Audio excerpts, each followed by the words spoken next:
இந்த தொக்கு வந்து சாப்பாட்டுக்கு மட்டும் இல்லைங்க, இட்லி, தோசை, சப்பாத்தி எல்லாத்துக்குமே தொட்டுக்கிட்டு சாப்பிட்லாம். நான் செஞ்சது மாதிரி நீங்களும் கரெக்டாக பார்த்து சூப்பராக செஞ்சீங்கன்னா இதெல்லாம் ஒரு 10-15 நாளைக்கு வச்சு சாப்பிட்லாங்க. காலையிலே இன்றைக்கி எழுந்திரிச்சு, இன்றைக்கி வியாழக்கிழமையா, கம்ப்ளீட்டாக வீடு வாசலாம் தொடச்சி கிடச்சி எடுத்துகிட்டு எத்தனை வேலை இருந்தாலும் என்ன இதாக கஷ்டமாக இருந்தாலும் வியாழக்கிழமை வீடு தொடச்சிடுவோம். புதன்கிழமை சாயந்தரமே தொடச்சிடுவோம். நேற்று புதன்கிழமை சாயந்தரம் ஒரே மழைங்க மண்ணாடிக்குள்ள, அதனால் தொடக்க முடியல. இன்றைக்கி காலையிலே எழுந்திரிச்சு வீடு வாசலாம் கம்ப்ளீட்டாக தொடச்சிட்டு வீட்டு வேலையை பார்த்துட்டு மார்க்கெட்டுக்கு போயிட்டு வந்துட்டேங்க. கொஞ்சம் கொஞ்சம் காய் வாங்கி வச்சுட்டோம்னா நம்ம ரெகுலராக நம்ம காலையில் எந்த குழம்பு வேணுமோ வச்சுக்கலாம். ஒரு குழம்பு வச்சுருக்கிறது தான். இது நம்ம கவிச்சு வாங்கினோம்னா தான் என்ன வாங்குறதுன்னு யோசனை பண்ணணும். அதனால் காய்கறி கையில் இருந்துச்சுன்னா ஏதோ ஒரு குழம்பு வச்சு விட்டுலான்னு போய் கொஞ்சம் கொஞ்சம் காய்கறி வாங்கிட்டு வந்துட்டாங்க. என்ன வாங்கிட்டுங்க, பச்சை மிளகா, அவரைக்காய், பாவக்காய், தக்காளி, காளான், அப்புறம் சூப்பரான கருணக்கிழங்கு 2 பேர் வேணுமோ சொல்லிக்கலாம். அப்புறம் நமக்கு தான் வெங்காயத்துக்கு பஞ்சம் இல்லாமல் வாங்குவோமா, அதுக்குன்னு ஒரு 5 கிலோ பெரிய வெங்காயம், அப்புறம் பூண்டு, உருளைக்கிழங்கு எல்லாமே வாங்கிட்டு வந்திருக்கேன். இது போதும், இந்த வாரம் ஃபுல்லாக போதும். அடுத்த வாரம் நேரம் கிடச்சால், அடுத்த வாரம்லாம் ரொம்ப பிஸியாக இருக்கும், நம்ம நேரம் கிடச்சா போய் வாங்கிக்கலாம். அப்புறம் வந்து இன்றைக்கி வந்து இந்த பூண்டை உரிச்சு போட்டு சூப்பரான ஒரு சாரமாக நல்லா ஒரு 10 நாளைக்கு வச்சுக்கிட்டு சாப்பிட்ற மாதிரி ஒரு குழம்பு தான் வைக்க போகிறேன். பூண்டு குழம்பு எப்படி வைக்கிறேன் என்னன்னு வாங்க போய் பார்ப்போம். அப்புறம் வந்து இந்த பச்சை மிளகா கொஞ்சம் அதிகமாக இருந்ததுங்கன்னா இந்த பச்சை மிளகாயும் புளி ஊற்றி அவிக்க போகிறேன். ஏன்னா நம்மளுக்கு அந்த நான்வெஜ் இல்லாததுக்கு இதெல்லாம் நம்ம இந்த ஊறுகாய் ஐட்டம்லாம் கொஞ்சம் ரெடி பண்ணி வச்சுக்கிட்டோம்னா சுள்ளுன்னு தொட்டுக்கிட்டு சாப்பிட்லாம். புளி மிளகாயெல்லாம் சொல்ல வேண்டியது, புளி மிளகாயெல்லாம் இருந்தால் சூப்பராக சாப்பிட்லாங்க. அதை எங்கெங்கே வைக்கணுமோ வச்சுட்டு பூண்டு உரிச்சு போட்டு ஒரு குழம்பு தான் வைக்க போகிறேன். வாங்க எல்லாம் சமைச்சிட்டு தான் அப்புறமா தான் இன்றைக்கி எண்ணெய் சட்டியில் உட்காந்துருக்கேன். தட்டை செய்யணும், கொஞ்சம் சீப்பு முடி செய்யணும். வியாழக்கிழமை அந்த வீடுவாசல் தொடங்கிறதுனால காலையிலேயே பலகாரம் ஒன்று செய்ய முடியாது. சமைப்போம் வாங்க. கொஞ்சம் இந்த பூண்டு அடிபட்டு உரிச்சு கொடு. இந்த பக்கம் புளி மிளகா ரெடி ஆயிடுச்சா? இந்த பக்கம் புளி மிளகா சூப்பராக காலையிலே வாங்கிட்டு வந்தோன்னு கையோட ரெடி பண்ணிட்டேன். எதுக்கு இது கையோடு ரெடி பண்ணேன்னு பார்த்தீங்கன்னா, சாதம் கொஞ்சம் பழைய சாதம் இருந்துச்சு, அதனால் தொட்டிக்கிட்டு சாப்பிடணும்னு ரெடி பண்ணியாச்சு. இதோட வேலை முடிஞ்சிச்சு. இதுக்கு என்ன செஞ்சுருக்கேன்றது தானே. சில பேர் என்ன செய்கிறாங்கன்னா கடுகு தும்பல் போட்டு தாளிக்கிறாங்க, கருவேப்பிலை போட்டு தாளிக்கிறாங்க. அதுதான் ஒவ்வொன்றுக்கும் 10 தின்ஸாக செய்கிறாங்களா, அந்த மாதிரி செய்கிறாங்க. நாங்கள் இது ஒன்றுமே செய்ய மாட்டாங்க. வெறும் கொண்டுடுவேன். காம்பை கிள்ளிட்டேங்க, மறந்துட்டு காம்பை கிள்ளிட்டேன். காம்பு கூட நான் கிள்ள மாட்டேன்.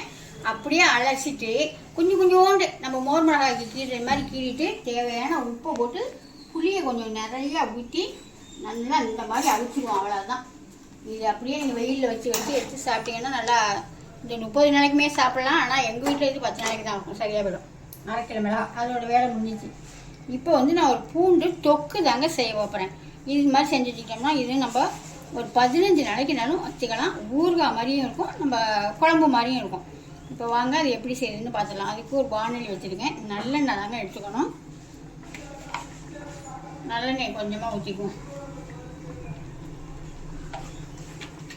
ஊற்றிக்கிட்டு எண்ணெய் காஞ்சோடனே ஒரு 6-7 மிளகாய் எடுத்து வச்சுருக்கேன். இந்த மிளகாயை நல்லா வறுத்துட்டு எடுத்துக்குவோம். நான் செய்யலே ஒன்றா காமிக்கிறேன். அப்புறம் பூண்டு வச்சுருக்கேன் பாருங்கள். நல்ல சின்ன பூண்டு, நாட்டு பூண்டாக உரிக்கிறதுக்கு அழுப்பு போட்டுட்டு இந்த பெரிய பூண்டை உரித்து தள்ளிடுவாங்க. நம்ம இது மெனக்கட்டு தான் உரிக்கணும். நல்லா வாய்க்கு ருசியாக டேஸ்ட்டாக சாப்பிட்ணும்னா இந்த நாட்டு பூண்டு தாங்க நல்லாயிருக்கும். இதுதான் இப்போ நான் உரித்து வச்சுருக்கேன். சூடாகிட்டு இந்த மிளகாய் எடுத்து வச்சுருக்கோமா, அதை நல்லா வறுத்து வச்சுக்கலாம். நல்லா அடுப்பை சிம்மில் வச்சுக்கிட்டு நல்லா செவந்தே போட்டோம். இந்த மாதிரி செவக்க விட்டு எடுத்துக்கிட்டேன். இப்போ உரித்து வச்சுருக்க பூண்டில் ஒரு கைப்பிடி அளவு எடுத்து அது இந்த மாதிரி நல்லா பொரிய விட்டு நல்லா சிவப்பாக ஆற விட்டு எடுத்துக்கலாம். இந்த பூண்டை எடுத்துகிட்டு மறுபடியும் கொஞ்சம் நல்லெண்ணெய் சேர்த்துருக்கேன். இதுக்கெல்லாம் கொஞ்சம் நல்லெண்ணெய் நிறையா ஊற்றிக்கிட்டோம்னா தான் நல்லாயிருக்கும். இங்கே இருக்க பூண்டை இதை என்ன செய்யணும்னு நான் செய்யலை காட்டுறேன். எண்ணெய் நல்லா சூடாகட்டும். எண்ணெய் நல்லா சூடாகிடுச்சு. ஒரு 1/2 ஸ்பூன் கடுகு, 1/2 ஸ்பூன் வெள்ளை உளுந்து, 1 ஸ்பூன் ஜீரகம், 1 ஸ்பூனு மிளகு நல்லா பொரிஞ்சோடனே எடுத்து வச்சுருக்க பூண்டு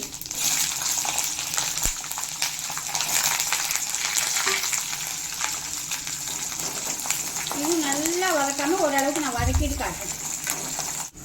புளி எடுத்து நல்லா ஒரு 50 கிராம் புளி இருக்கும். எடுத்து இந்த அளவுக்கு திக்காக கரைச்சி வச்சுருக்கேன் பாருங்க. எவ்வளோ திக்காக இருக்குது பார்த்தீங்களா? நல்லா இந்த அளவுக்கு பூண்டு வதங்கினா போதும், ரொம்ப வதக்க வேணாங்க. நல்லா ஓரளவுக்கு வெள்ளையாக இருக்கையிலே பூண்டு நல்லா கொஞ்சம் ஒரு பச்சை வடை போகிற அளவுக்கு வதக்கிட்டிங்கன்னா போதும். இப்போ ஒரு கொத்தி கருவேப்பிலை போட்டுக்கலாம். தக்காளி ஒரு 2 தக்காளி எடுத்து மிக்சியில் ஒன்றும் பாதியமாக அரைச்சி வச்சுருக்கேன். நரப்புறம் தான் அரைச்சி வச்சுருக்கேன். அதை சேர்த்துக்குவோம். இது சேர்த்து தக்காளி நல்லா பச்சை வடை போகிற அளவுக்கு வதக்கி விட்டுடலாம். அதிலே கொஞ்சமாக மஞ்சள் போட்டுவோம். சூப்பராக கொதிக்குதா? நல்லா பச்சை வடை பேச்சு தக்காளியும். இப்போ நம்ம இதுக்கு தேவையான மிளகாய் தூள் சேர்த்துக்குவோம். மிளகாவும் ஒரு 5-6 மிளகாய் நான் பொரிச்சு வச்சுருக்கேன். அதுக்கு தகுந்த மாதிரி மிளகாய் தூள் காரத்துக்கு தகுந்த மாதிரி சேர்த்துங்க. நாங்கள் நல்ல காரமே சாப்பிடுவோம் நாங்கள். அதனால நான் மிளகாய் தூள் அதிகமாகவே சேர்த்துருக்கேன்.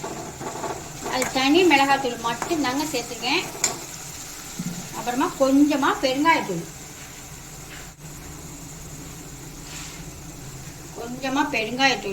கலருக்காக.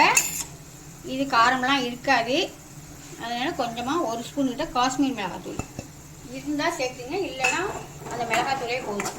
நம்ம இந்த எண்ணெயில் விட்டு பொரிக்கையில் அதே ஒரு கலர் கொடுக்கும். உப்பு போட்டுக்கலாம். நல்லா அந்த மிளகாத்தூளெல்லாம் பச்சை வடை போடுறதுக்கு நல்லா ஒரு வதக்கு வதக்கிட்டுருவோம். புளியை எடுத்து கரைச்சி வச்சுருக்கோமா, அந்த புளியை சேர்த்துருவோம். எவ்வளோ திக்காக இருக்கு பாருங்க.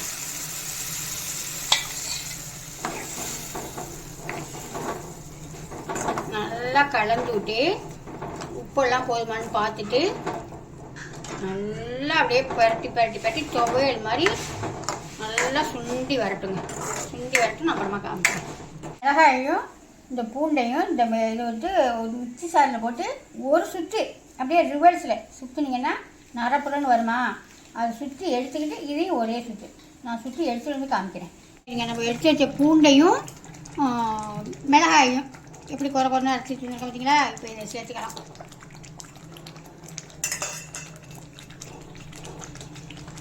இந்த நோண்டு பீஸ் வெல்லம் லாஸ்ட்டில் இறக்க போயில. இந்த வெல்லம் வேணும்னா சேர்த்திங்க, வேணான்னா விட்டுருங்க.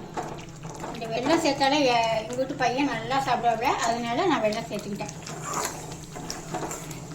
இந்த வெல்லம் சேர்க்கையில் அந்த புளிப்பு அந்த காரம் அதெல்லாம் கொஞ்சம் ஒரு மாதிரி பேலன்ஸ் பண்ணி கொடுக்கணும்னு சொல்லுவாங்க. ஆமாம், பேலன்ஸ் ஆகிடும். இந்த வெல்லமும் நல்லா கரைஞ்சி இன்னும் கொஞ்சம் சுண்டி வரட்டும். சூப்பராக ரெடி ஆகிடுச்சிங்க. நம்ம எல்லா ஜாமானுமே போட்டுட்டோம். இன்னும் செத்த நேரம் இது கிடக்கட்டும். இன்னும் செத்த நேரம் நல்லா சுண்டி வந்தோடனே எடுத்துடலாம்.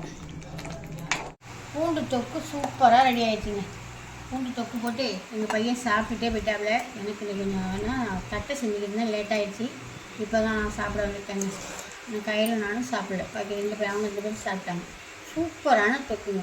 இந்த தொக்கு வந்து சாப்பாட்டுக்கு மட்டும் இல்லைங்க, இட்லி தோசை சப்பாத்தி எல்லாத்துக்குமே தொட்டுக்கிட்டு சாப்பிட்லாம். நான் செஞ்சது மாதிரி நீங்களும் கரெக்டாக பார்த்து சூப்பராக செஞ்சிங்கன்னா இதெல்லாம் ஒரு 10-15 நாளைக்கு வச்சு சாப்பிட்லாங்க. 4 நாளைக்கெல்லாம் இல்லை, ஒரு 10 நாளைக்கு வச்சு சாப்பிட்லாம். 10-15 நாளைக்கு வச்சு சாப்பிட்லான்னு வச்சுங்களேன். சூப்பராக இருக்கும். இதே மாதிரி நீங்கள் ட்ரை பண்ணி பார்த்துட்டு எப்படி இருக்குன்னு கமெண்டில் சொல்லுங்கள்.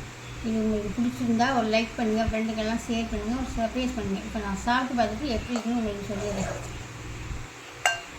சாதத்தை வச்சாச்சு. அப்புறம் பாருங்கள் இன்னொரு ஸ்பெஷல் தயிர் பாருங்கள், கெட்டியான தயிர்.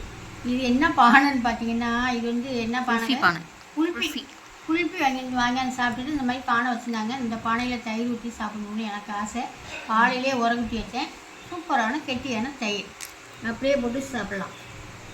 அப்புறம் தொட்டுக்கிறதுக்கு வந்து புடலங்காய். இந்த பூண்டு தொக்குக்கு வந்து இந்த மாதிரி அப்பளம் மட்டும் இருந்தாலே போதுங்க, சூப்பராக சாப்பிட்லாம்.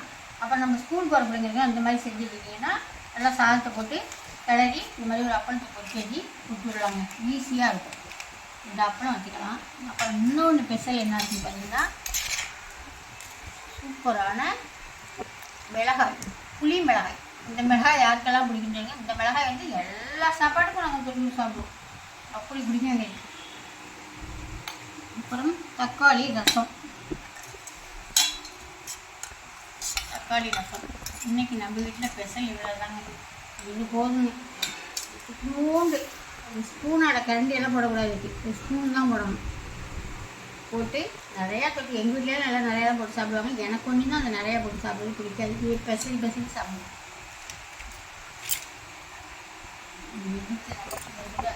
நல்ல கொஞ்சம் குலைவான சாதமாக இருக்கணும். நல்ல மழையும் பெஞ்சிக்கிட்டு இருக்கணும். இன்னும் மழைக்காலம் தானே.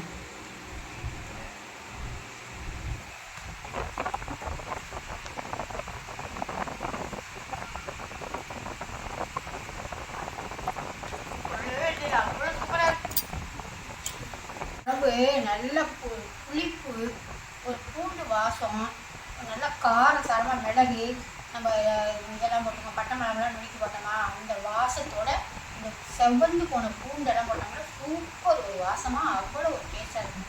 நல்லா சுட சுட சுட பஞ்சு மாதிரி இட்லி சுட்டு இதில் கொஞ்சோண்டு வச்சுக்கிட்டு தொட்டு சாப்பிட்டோம்னா அவ்வளோ சூப்பராக இருக்கும். கண்டிப்பாக நான் சொன்னது எல்லாமே நீங்களும் கேட்குறதுக்கு எப்படி கமாண்ட்